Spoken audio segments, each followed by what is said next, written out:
नमो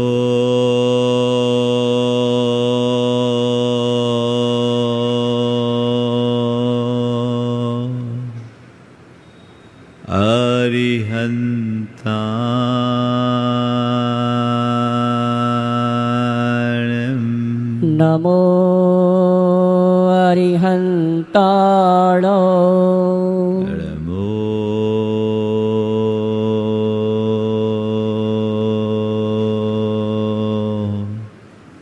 सिद्धाणं नमो सिद्धाण नमो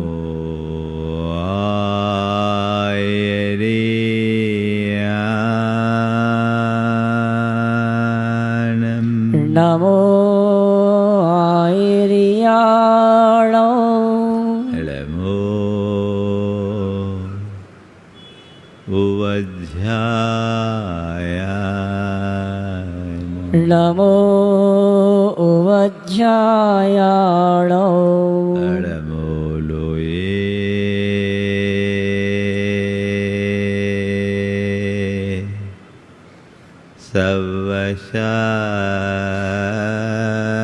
सवशाहुनं नमो लोये सव्यसाहुण एषो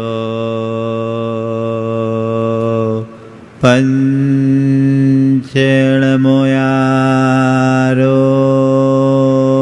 ऐसो पंच नमो यारो सर्वपावपणाशिनो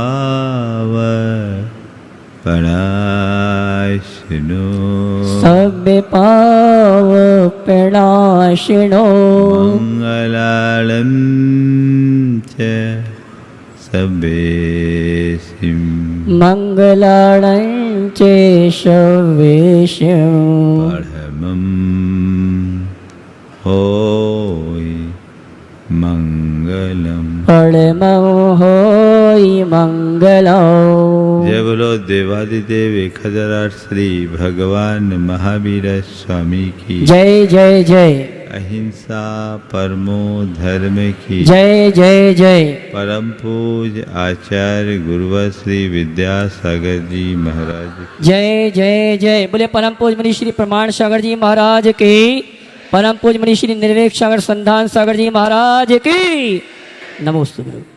हम सभी चाहते हैं कि हम अच्छा से अच्छा जीवन जी सके और आम जन अपने अच्छे जीवन के प्रति 4 दृष्टियां रखते हैं। मैं अच्छा दिखूं, अच्छा कहलाऊं, अच्छा पाऊं और अच्छे से रहूं। अच्छा दिखूं, अच्छा कहलाऊं, अच्छा पाऊं और अच्छे से रहूं। लेकिन एक दूसरी विचारधारा है जो विरले लोगों में होती है, वो है अच्छा देखूं, अच्छा बोलूं, अच्छा करूं और अच्छा बनूं। ऊपर की 3 बातें आप सबके बीच हो गई और आज चौथी बात का प्रसंग है।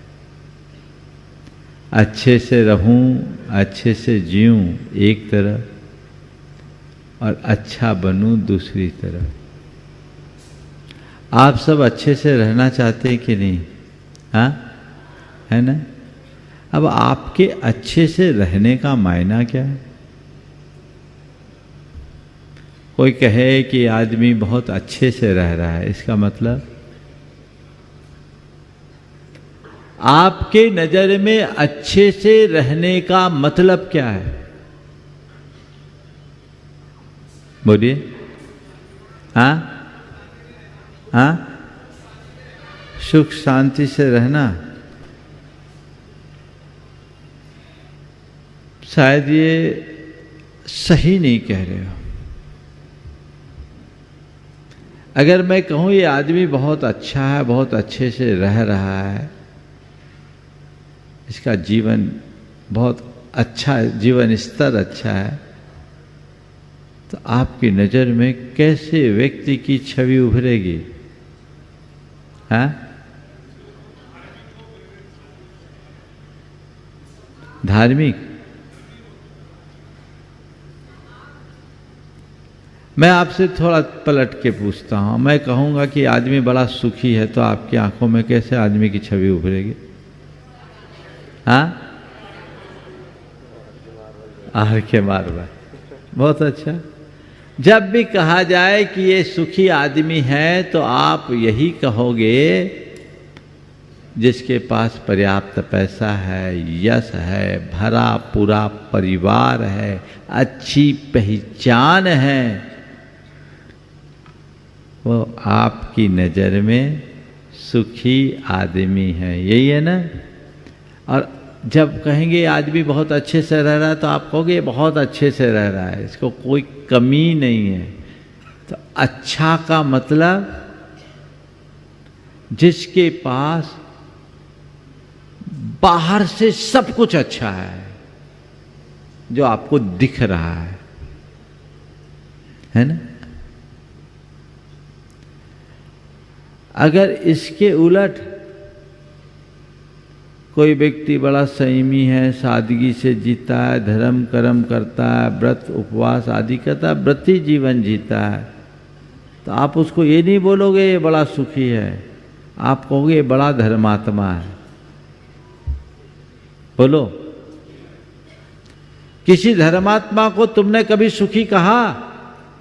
और कभी किसी धनी को तुमने धर्मात्मा कहा? इसका मतलब क्या निकला? तुमने धनी को सुखी माना और धर्मी को धर्मात्मा माना। तुम्हारी धारणा अलग हो गई। तुम्हें सुख केवल पैसों में दिखता है, धर्म में नहीं दिखता। तुम्हें धर्म और धन दोनों अलग अलग नजर आते हैं। धन जब तक सुख का आधार दिखेगा, तुम धन के पीछे भागोगे। जिस दिन धर्म तुम्हारे लिए सुख का आधार बन जाएगा, उस दिन तुम्हारी दृष्टि पूरी तरह पलट जाएगी और धर्म तुम्हारे जीवन की प्राथमिकता बनेगी। तो अच्छे से रहूं, खूब पैसा हो, खूब अच्छी पकड़ हो, खूब अच्छी पहचान हो और खूब अच्छा प्रभाव हो, है ना? जिसके पास पर्याप्त पैसा, जिसकी अच्छी पहचान, जिसकी तगड़ी पकड़ और जिसका भारी प्रभाव हो, वो बहुत अच्छा है। अच्छे से रहूं, मेरे सुख साधनों में कोई कमी ना हो, मेरे पास पर्याप्त सुख सुविधाओं का भंडार हो। यही है ना? अच्छे से रहो। मैं भी आपको आशीर्वाद देता हूं, अच्छे से रहो। पर भैया, केवल बाहर से अच्छे से मत रहो, भीतर से भी अच्छे रहो। तुम्हारी फोटो तो खूबसूरत हो और एक्सरे बिगड़ी हो तो क्या होगा? बोलो, हाँ? क्या ये जितनी बातें अभी हुई ना, वो फोटो की है। किसकी है? भीतर क्या है? अच्छे से रहो, ये अच्छी बात है, पर अच्छा बनो, ये सबसे अच्छी बात है। मेरा ध्येय अच्छा बनने का है। हम अच्छा बने,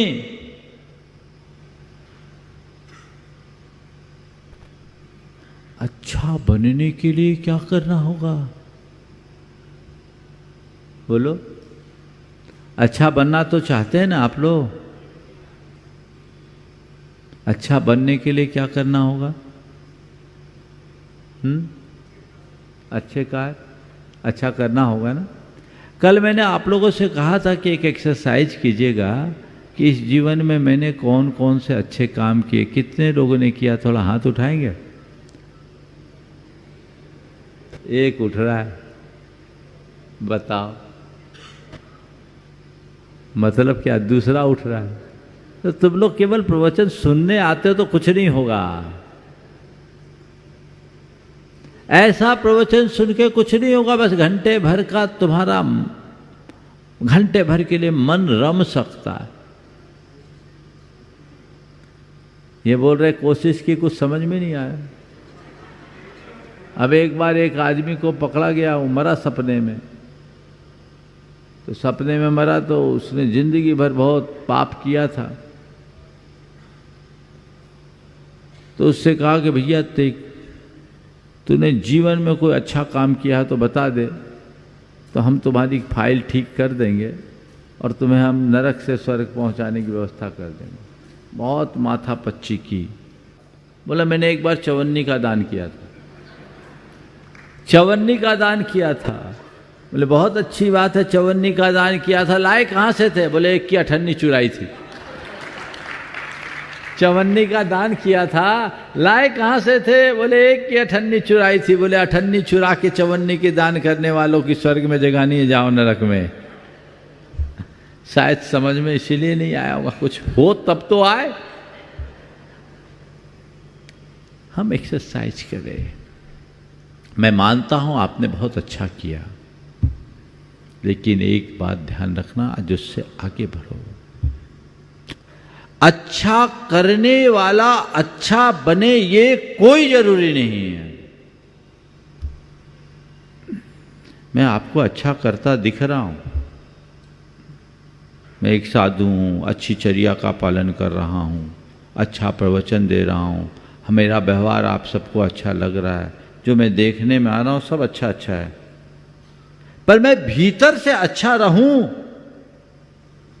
ये कोई जरूरी नहीं।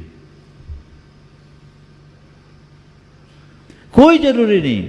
जितने व्यक्ति अच्छा करते दिख रहे हैं वे अच्छा बने, अंदर से अच्छा हो, ये कहा नहीं जा सकता।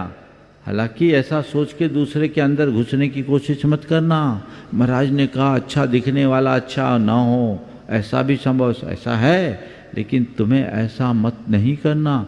तुम्हें तो जैसा दिख रहा है, धर्मी के तो बाहरी रूप को देखकर श्रद्धान कर लेना, तभी तुम्हारा कल्याण होगा। लेकिन खुद को हमेशा भीतर से झांकने की कोशिश करना।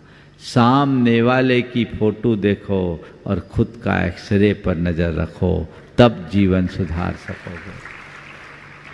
मैं अच्छा कर रहा हूं इतने मात्र से आत्मसंतुष्टि नहीं होनी चाहिए, आत्मसंतोष नहीं करना। मैं अच्छा बन पा रहा हूं या नहीं, मुझे ये देखना है। मैं अच्छा बना हूं या नहीं, मुझे ये देखना है। अच्छा बनने के लिए क्या करना है?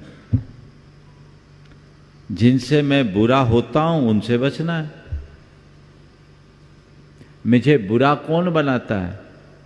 बोलो, मुझे बुरा कौन बनाता है? अरे उसने मेरी बुराई कर दी, उसने मुझे बुरा बना दिया, उसने मुझे बुरा साबित कर दिया। ऐसा आप लोग बोलते हैं ना? कोई मेरी बुराई करे, कोई मुझे बुरा बनाए, कोई मुझे बुरा साबित करे, ये सब आरोप है, मनगढ़ंत आरोप है। न कोई बुरा बनाता है, न कोई बुराई करता है, न कोई बुरा साबित कर सकता है। असलियत में यदि कोई किसी को बुरा बनाने वाला है तो मुझे बुरा बनाता है मेरे भीतर की बुराइयां। मुझे बुरा बनाती है मेरे भीतर की बुराइयां। जब तक मेरे अंतर मन में बुराइयां पलते रहेगी, मैं बुरा बना रहूंगा। बुराइयां पलते रहेगी, मैं बुरा बना रहूंगा। और अपने आप को अच्छा बनाना है तो अपनी बुराइयों को मिटाना पड़ेगा। बोलो, है ना? तो अपनी बुराइयों को मिटाना सबसे बड़ी आवश्यकता।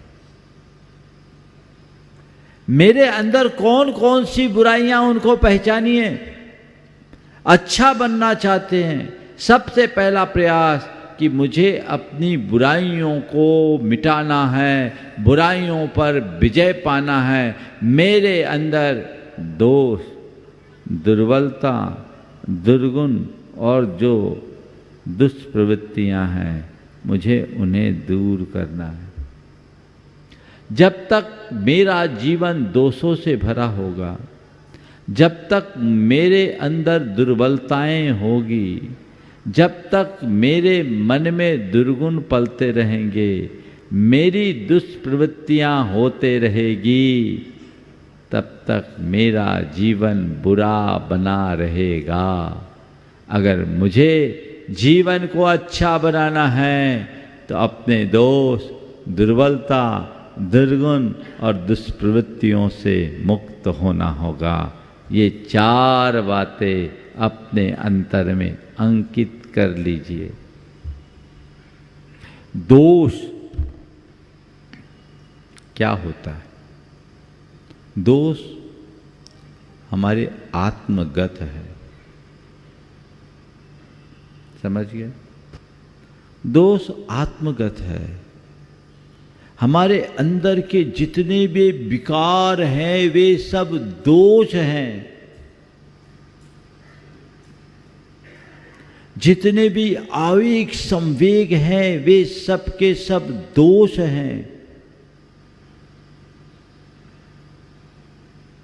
क्रोध, काम, लोभ, मोह, ये जो विकार हैं ये क्या है? दोष है, जो मेरी आत्मा में जड़ जमाए हुए हैं। ये मेरे जीवन की सबसे बड़ी बुराई है। ये मेरी चेतना को विकृत कर रहे हैं। मुझे इनका उन्मूलन करना है, इनकी सफाई करना है।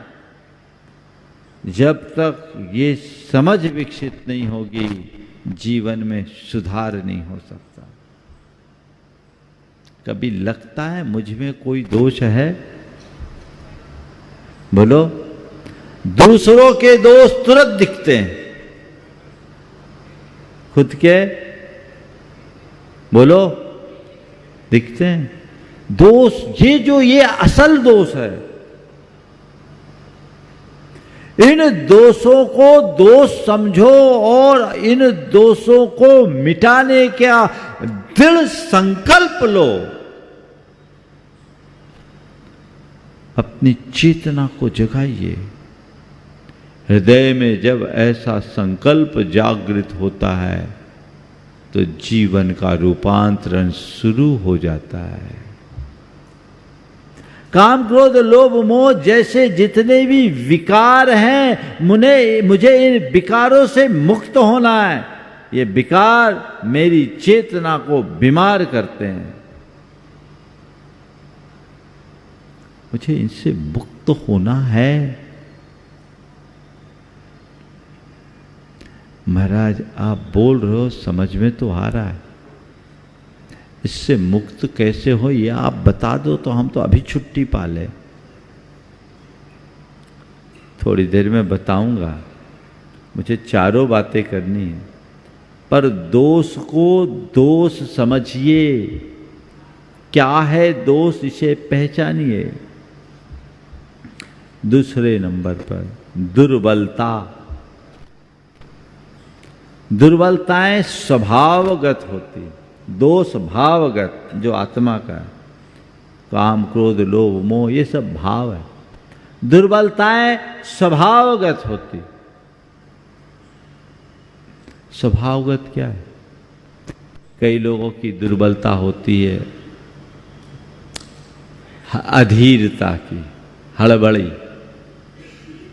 कई लोगों की दुर्बलता होती है जल्दी प्रतिक्रिया देने, कई लोगों की दुर्बलता होती है बीच में बोलने की, कई लोगों की दुर्बलता होती है बात बात में टोका टाकी करने की, कई लोगों की दुर्बलता होती है अनावश्यक रूप से डरने की, कई लोगों की दुर्बलता होती है मन में सदैव सदा चिंता करने की। भांति भांति की दुर्बलताएं आपने पाल रखी है।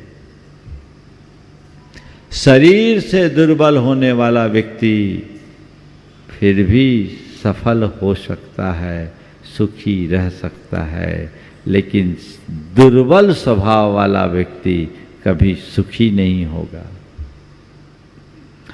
स्वभावगत दुर्बलता को दूर करना हमारा लक्ष्य होना चाहिए।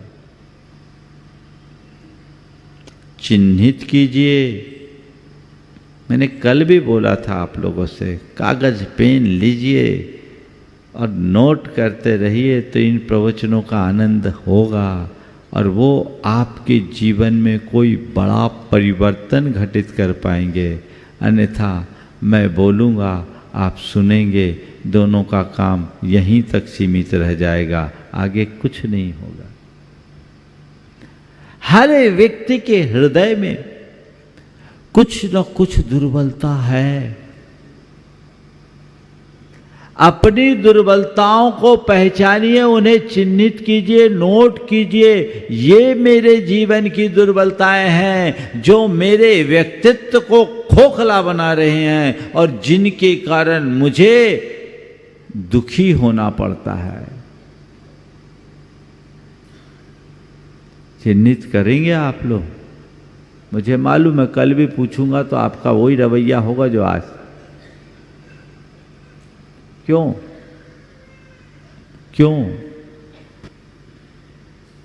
जो सारी जिंदगी बीमार बने रहना चाहता है उसे भगवान भी ठीक नहीं कर सकते।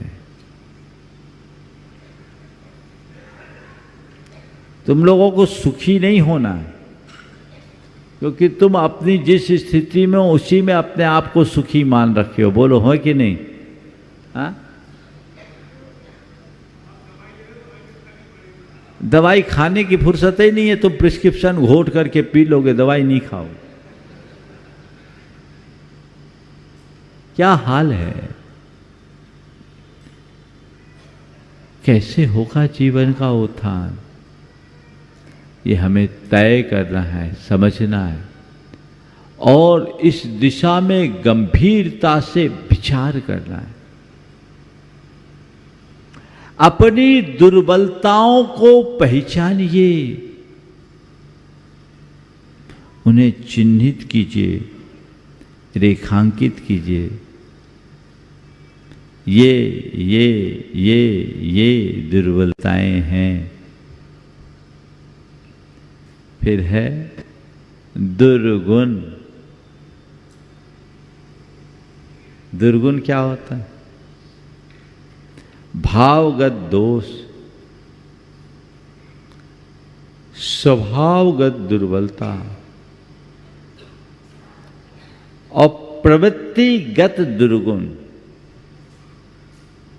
कईयों की कई तरह की प्रवृत्ति होती। वो प्रवृत्तिगत जितने भी दुर्गुण हैं, उन दुर्गुणों को आप चिन्हित कीजिए। दुर्गुण को हम दूसरे रूप में ये भी कह सकते हैं, आपकी जितनी बुरी आदतें हैं उनको नोट कीजिए। जैसे कई लोगों की आदत व्यसन करने की, ये दुर्गुण है, इससे बाहर होना। कईयों की आदत अपशब्द बोलने की, ये दुर्गुण है, इससे बाहर होना। कई लोगों की आदत झूठ बोलने की, ये दुर्गुण है, इससे बाहर आना।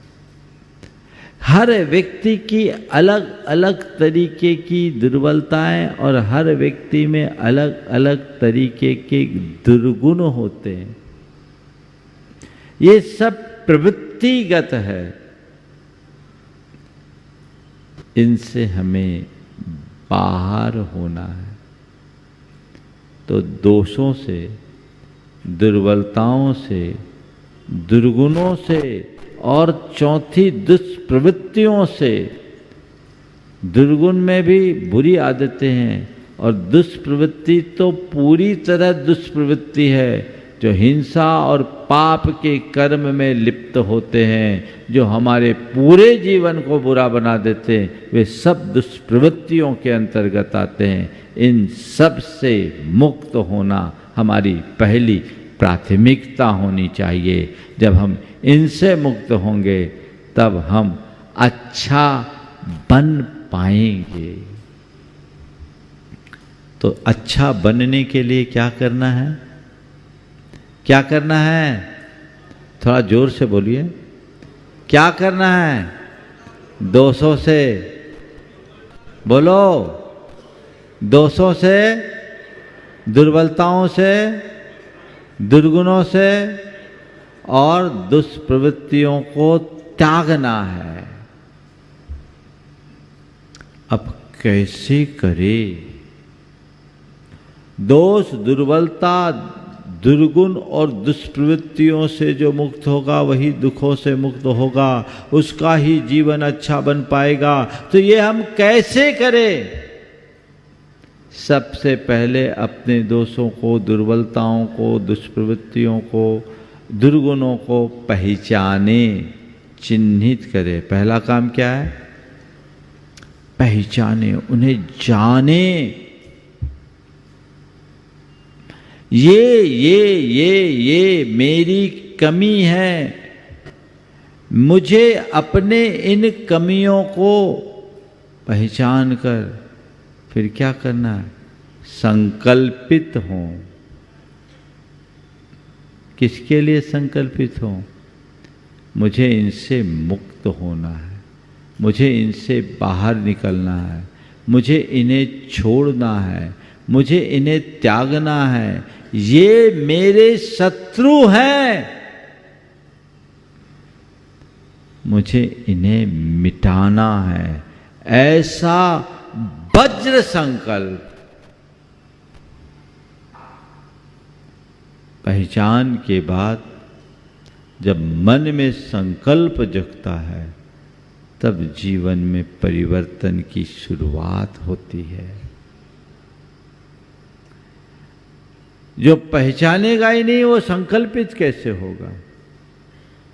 तो पहले पहचान और उसके बाद संकल्प, पक्का संकल्प, मजबूत संकल्प, दृढ़ संकल्प, वज्र संकल्प कि मुझे इनसे बाहर आना ही है, बचना है।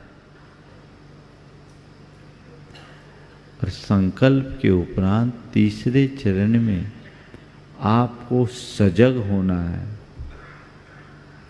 मैं अपने संकल्प को निभा पा रहा हूं या नहीं, अपने संकल्प में कितना स्थिर रह पा रहा हूं। सजगता के साथ मैंने जो संकल्प लिया है उसमें मुझे थोड़ा भी स्खलित नहीं होना, इधर से उधर नहीं होना है। मन में जब हम ऐसी पक्की धारणा बनाते हैं तब मेरे हृदय में अपने संकल्पों के प्रति स्थिरता आती है, दृढ़ता आती है। कई बार आप लोग थोड़ा बहुत देखते हैं, अपने दोषों को नोटिस करते हैं, नोटिस करने के उपरांत उसके लिए संकल्पित भी होते हैं, सजग नहीं हो पाते। संकल्प लिए और इधर संकल्प लिए, इधर टूट गया। मैं सम्मेद शिखर जी में वंदना कर रहा था, एक नव दंपति पारसनाथ टोक में मुझे मिल गए। मुझे देखा, पत्नी बहुत प्रसन्न हुई। उसने पति से कहा, देखो आज महाराज श्री के साथ इतने बड़े तीर्थ क्षेत्र में पारसनाथ भगवान के टोंक में दर्शन करने का अवसर मिला है, आप आज से गुटखा मसाला छोड़ दो, गुटखा मसाला छोड़ दो। उसने पत्नी की बात को स्वीकार किया और तुरंत छोड़ दिया। मैंने कहा बहुत अच्छी बात है भाई, तुम पारसनाथ भगवान के चरणों में ये छोड़ रहे हो, हमारी साक्षी है, पक्का रहना, इसमें कोई ढिलाई मत करना। जी महाराज जी, आज से जीवन भर के लिए गुटखे मसाले का त्याग। मैं वहीं सामायिक में बैठ गया। वो लोग कुछ पूजा पाठ किए, कुछ खाए पिए होंगे। मैं जब नीचे उतर रहा था और डाक बंगला के लिए जैसे मुड़ने को था, एक डोली वाला खैनी ठोक रहा था। खैनी समझते हैं ना, तंबाकू का एक उत्पाद। तो वो डोली वाला खैनी ठोक रहा था और वो आदमी उसके आगे हाथ बढ़ा दिया, हाथ बढ़ा दिया। मैंने उसे देखा और कहा बन गए भिखारी, बन गए भिखारी। अभी ऊपर संकल्प लेकर आए और नीचे आते ही महाराज मैंने गुटखा मसाला छोड़ा था। क्या? गुटखा मसाला छोड़ा था। क्या होगा? जब तक आप अपने प्रति ईमानदार नहीं होंगे, जीवन में कोई परिवर्तन संभव नहीं है। हाँ? संकल्प लिया, छोड़ दिया, फिर शुरू कर दिया तो क्या करे? उसका क्या होगा? नहाया, साफ सुथरा हुआ, फिर उसके साथ अपने ऊपर गंदगी लपेट लिया तो क्या होगा? घूमो बाजार में, शकल अच्छी लगेगी। अरे ठीक है, संकल्प लो, तोड़ो मत, टूट जाए तो प्रायश्चित लेकर उसे सुधारो, पर हमेशा ध्यान रखो संकल्प सदैव निभाने के लिए लिए जाते हैं, तोड़ने के लिए नहीं। मजबूत बनिए। दृढ़ संकल्प ले लिया तो ले लिया, जब मुझे नहीं करना तो नहीं करना। तो चिन्हित करें, संकल्पित हों और अपने संकल्पों के लिए सजग रहें, दृढ़ता से संकल्प का पालन करें। क्या करें?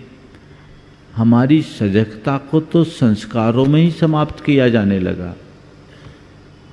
पहले कोई बच्चा कोई नियम संकल्प लेता था तो माँ बाप उनसे कहते थे बेटा नियम लिया है, इसमें पक्का रहना, अपने को दिए गए नियम कभी तोड़ना नहीं चाहिए। प्राण जाए पर प्रण नहीं जाए की बात बच्चों को समझाई जाती थी। समझाई जाती थी कि नहीं? हमें तो यही समझाया गया।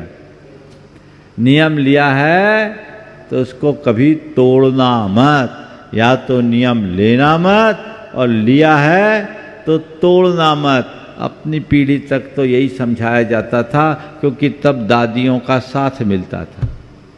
अब दादियों का स्थान मम्मियों ने ले लिया, और दादी से मम्मी तक में क्या परिवर्तन हुआ? अगर बेटे ने जाके नियम लिया, महाराज जी के पास नियम लिया, कोई पार्टी में गए और कोई चीज़ हो गई, खाने के लिए आ गई, बेटा कह रहा मम्मी मैंने तो नियम लिया। क्या? अरे बेटा चलता है, तू तो ले ले, बाद में प्रायश्चित ले लेंगे, इतना तो चलता है। एक बार एक बच्चा आया और बहुत दुखी होकर कहने लगा, बोला महाराज जी मैंने रात्रि भोजन का त्याग किया था, 1 महीने का त्याग किया था, और महाराज जी एक पार्टी आ गई, उसमें हम गए तो मैंने कहा कि मैं तो कोई अन्य की चीज़ें नहीं लूँगा क्योंकि मेरी रात्रि भोजन का त्याग है।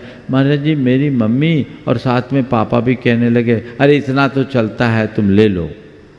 महाराज जी मैंने लिया तो नहीं, पर मेरे मम्मी पापा को ऐसा कहना चाहिए क्या? बेटा कह रहा है मैंने लिया तो नहीं, पर मेरे मम्मी पापा को ऐसा कहना चाहिए क्या? हमने कहा तेरी जगह तेरे मम्मी पापा को पाठशाला में आना चाहिए, तेरी जगह तेरे मम्मी पापा को पाठशाला में आना चाहिए। अब वो क्या है, वो तो उस बच्चे का भविष्य बच्चा था जो पक्का रहा, नहीं तो माँ बाप तो उसको बिगाड़ ही रहे थे। गड़बड़ होता है। देखिए आप लोगों का एक दो उदाहरण देता हूँ। एक बच्ची प्रतिभा स्थली में पढ़ी,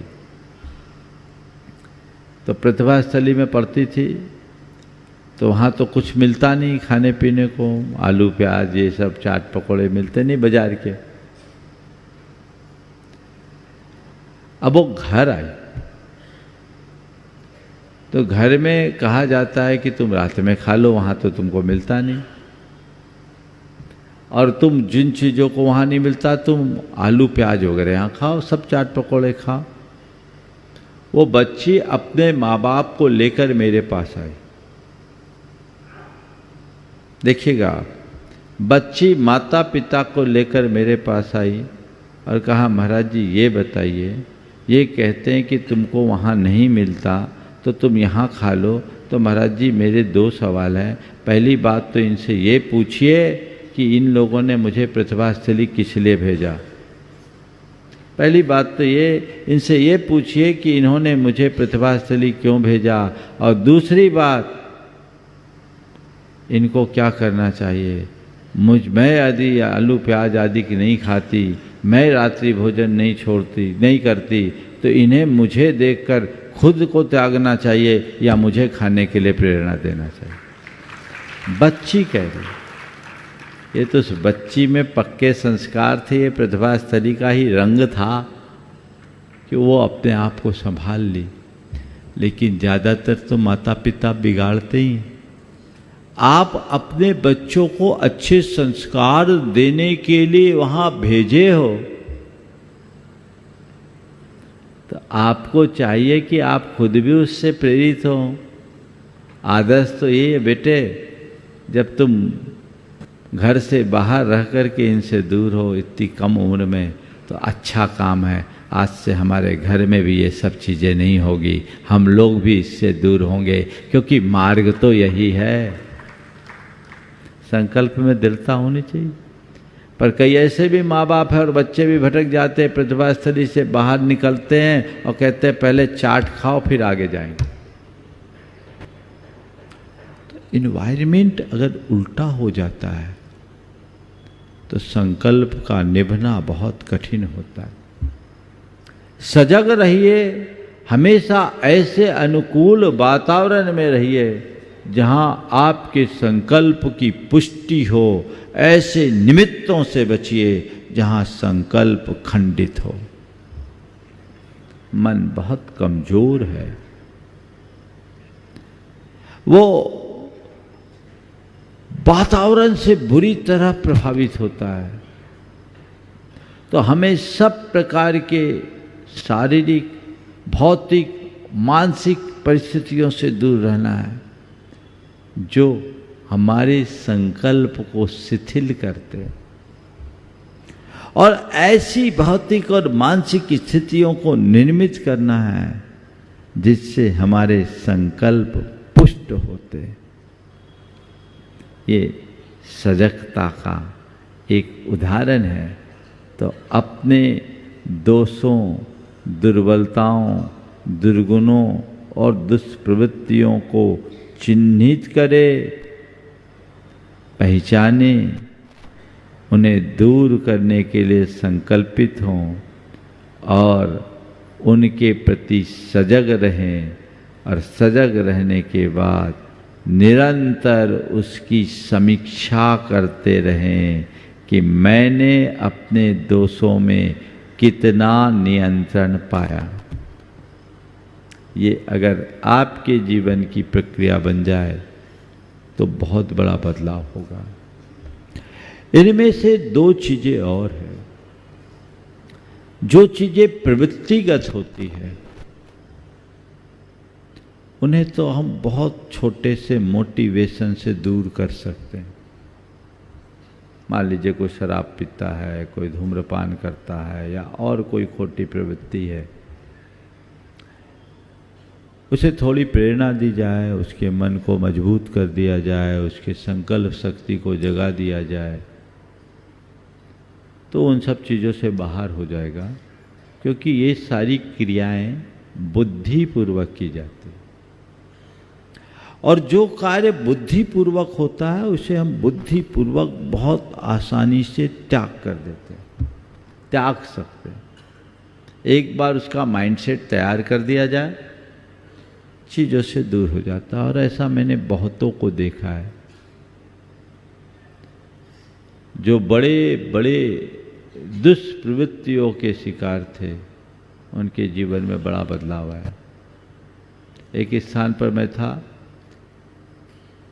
मेरा कैशलोच हो रहा था, एक व्यक्ति आया और लगभग 2.5 घंटे तक मेरे पास बैठा रहा। पूरे कैशलोच में उसकी आंखों से झरझर आंसू बहते रहे। था बड़ा संपन्न, अच्छा व्यवसायी, लेकिन डेली ड्रिंकर था। कैशलोच के बाद मेरे चरणों में सिर रखा और कहा कि आपको देखकर मुझे बहुत प्रेरणा मिल रही है, और मैं एक तरफ आपको देख रहा था और मैं दूसरी तरफ अपने को देख रहा था। 1990 की बात बता रहा हूँ, उस समय मैं कुल 23 साल का था और उस व्यक्ति की उम्र 46 साल की थी। बोले मैं आपसे दूने उम्र का हूँ, मैं आपको देख रहा था और अपने को देख रहा था। मेरा मन मुझे अंदर से कचोट रहा था कि अपने जीवन को क्यों बर्बाद कर रहे हो महाराज। मेरे मन में बड़ी आत्मग्लानि है और आज से मैं शराब सहित अपने सारे दुर्गुणों को त्याग रहा हूँ। मैंने देखा और उस व्यक्ति से कहा कि सुबह का भूला शाम को घर लौट आए तो भूला नहीं कहलाता।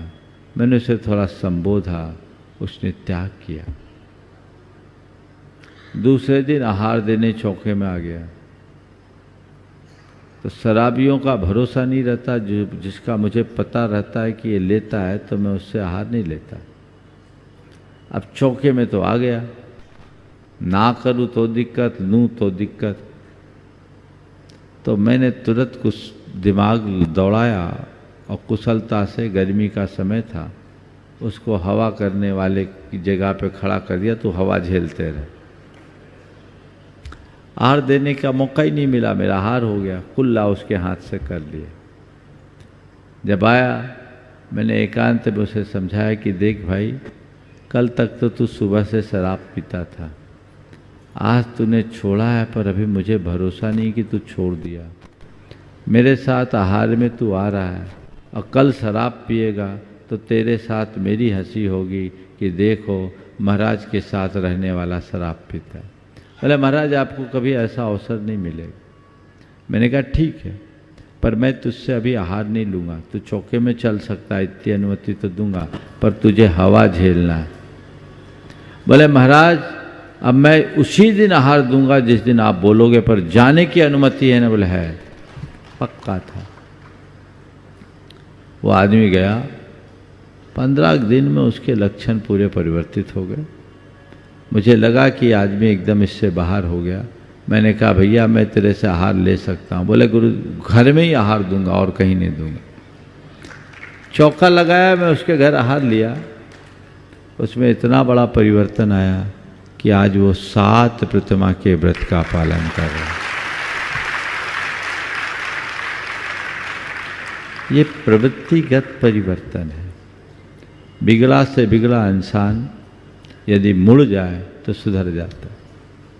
जो बुद्धिपूर्वक किया गया पाप है, दोष है, उसे बहुत आसानी से दूर किया जा सकता है, जितने भी दुर्गुण और दुष्प्रवृत्तियां। लेकिन जो कार्य हम अबुद्धिपूर्वक करते हैं, उसे दूर करने के लिए हमें लंबा प्रयास करना होता है। जैसे क्रोध है, गुस्सा है, ये भी दो कैटेगरी का है। एक गुस्सा करने वाला और एक आने वाला गुस्सा। कई लोगों को अचानक गुस्सा आ जाता है, खुद पता नहीं लगता कब गुस्सा आया और आके चला गया। और कई बार हम गुस्सा करते हैं, इसका हमें अनुभव होता है।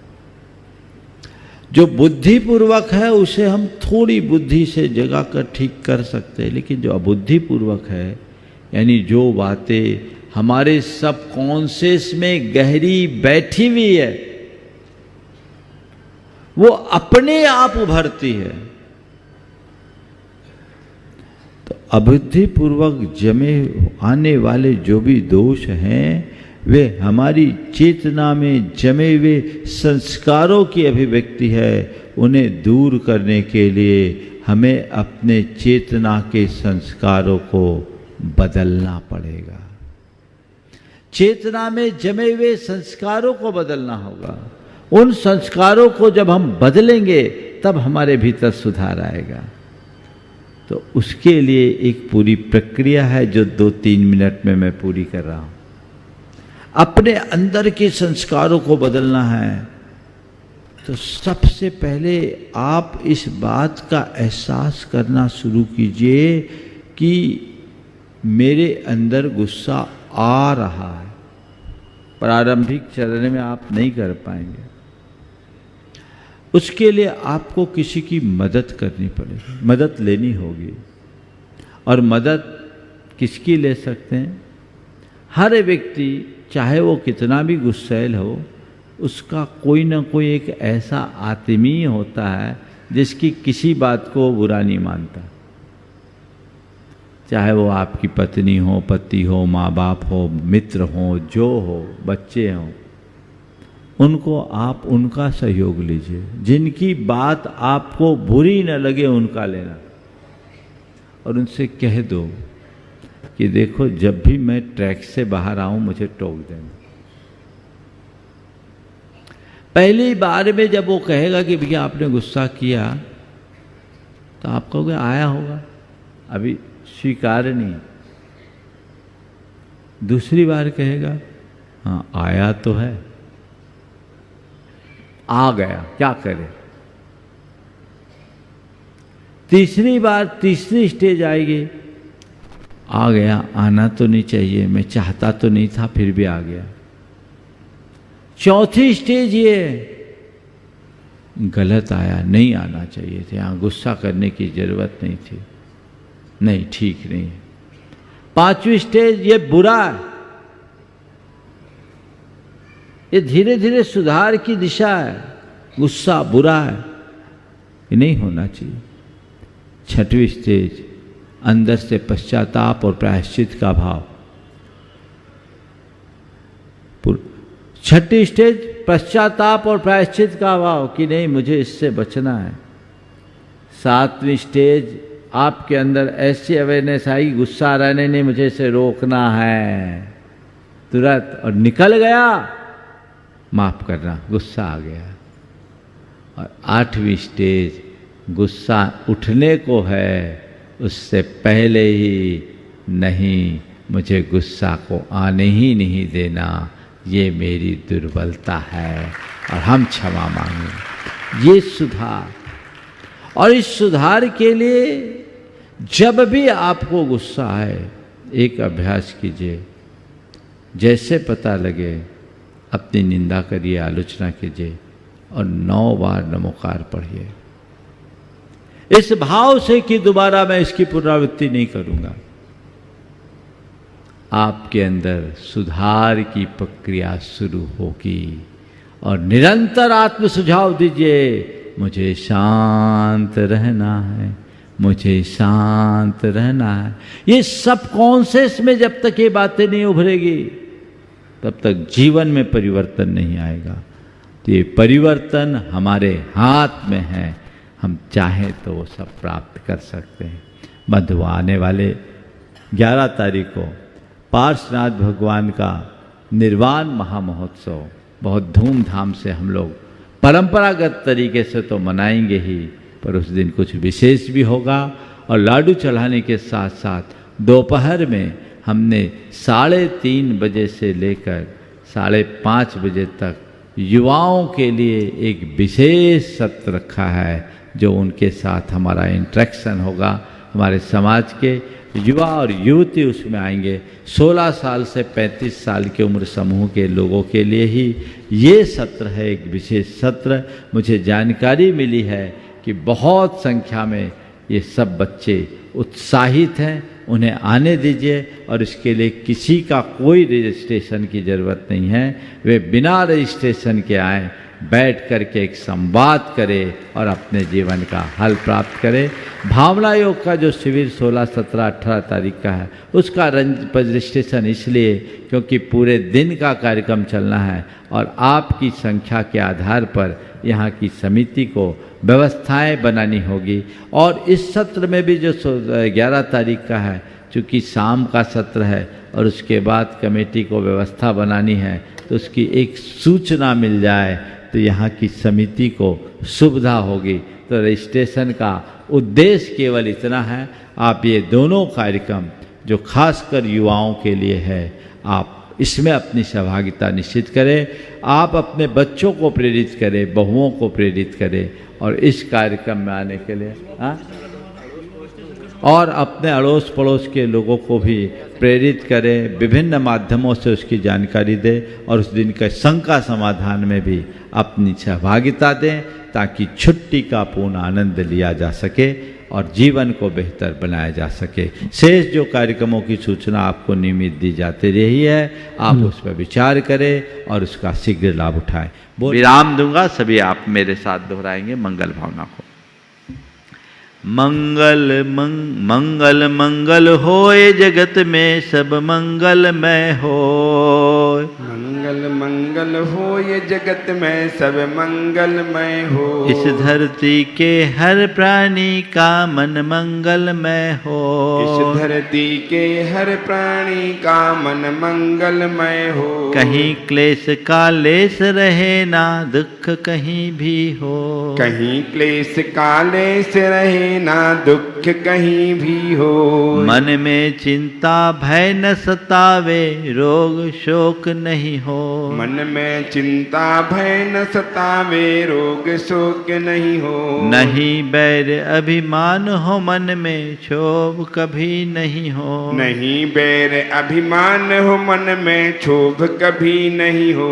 मैत्री प्रेम का भाव रहे नित मन मंगलमय हो। मैत्री प्रेम का भाव रहे नित मन मंगलमय हो। मंगल मंगल होए जगत में सब मंगलमय हो।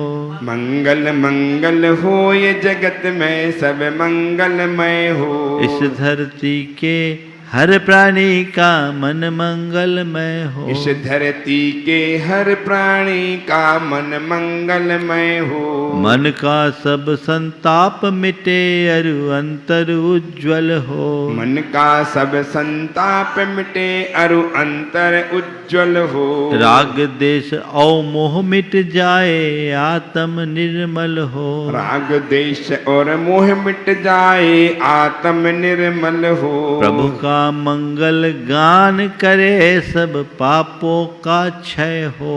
प्रभु का मंगल गान करे सब पापों का क्षय हो। इस जग के हर प्राणी का हर दिन मंगलमय हो। इस जग के हर प्राणी का हर दिन मंगलमय हो।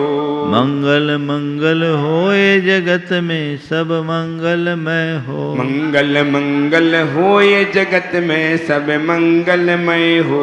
इस धरती के हर प्राणी का मन मंगलमय हो। इस धरती के हर प्राणी का मन मंगलमय हो। गुरु हो मंगल प्रभु हो मंगल धर्म सुमंगल हो। गुरु हो मंगल प्रभु हो मंगल धर्म सुमंगल हो। मात पिता का जीवन मंगल परिजन मंगल हो। मात पिता का जीवन मंगल परिजन मंगल हो। जन का मंगल गण का मंगल मन का मंगल हो। जन का मंगल गण का मंगल मन का मंगल हो। राजा प्रजा सभी का मंगल धरा धर्ममय हो। राजा प्रजा सभी का मंगल धरा धर्ममय हो।